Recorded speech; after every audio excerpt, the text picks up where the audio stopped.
สวัสดีเจ้าวันนี้มาป้ากับการพยากรณ์อากาศบริเวณภาคเหนือประจำวันอาทิตย์ที่16 พฤศจิกายน 2568 กันเจ้า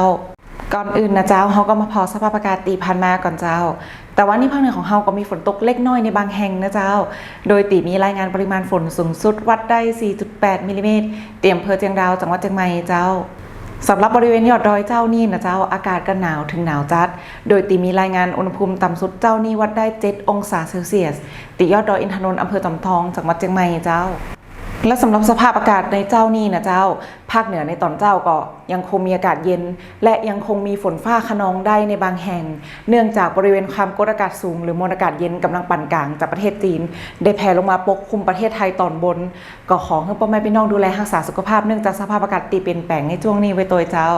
และในช่วงวันที่17 ถึง 20 พฤศจิกายน 2568 นี่บริเวณความกดอากาศสูงหรือมวลอากาศเย็นกำลังแห้งจากประเทศจีนแหมละลอกหนึ่งจะแผ่มาปกคลุมประเทศไทยตอนบนและทะเลจีนใต้ลักษณะจะอี้กับยะภาคเหนือของเฮาก็ยังคงมีฝนฟ้าคะนองเกิดขึ้นและมีลมกระโชกแห้งได้ในช่วงวันที่17 ถึง 18 พฤศจิกายนหลังจากนั้นจะมีอุณหภูมิลดลง 3-4 องศาเซลเซียสเจ้าและต่อไปเขาก็มาพอคาดหมายลักษณะอากาศแหม24 ชั่วโมงตั้งหน้าเจ้า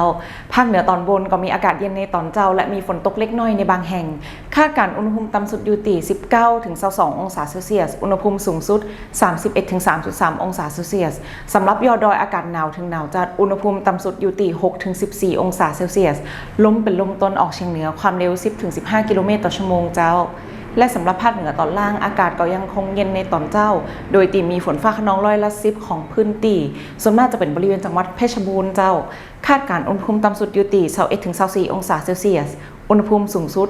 32 ถึง 33 องศาเซลเซียสสำหรับยอดดอยอากาศเย็นถึงหนาวคาดการณ์อุณหภูมิต่ำสุดยอดดอยอยู่ที่14 ถึง 16 องศาเซลเซียส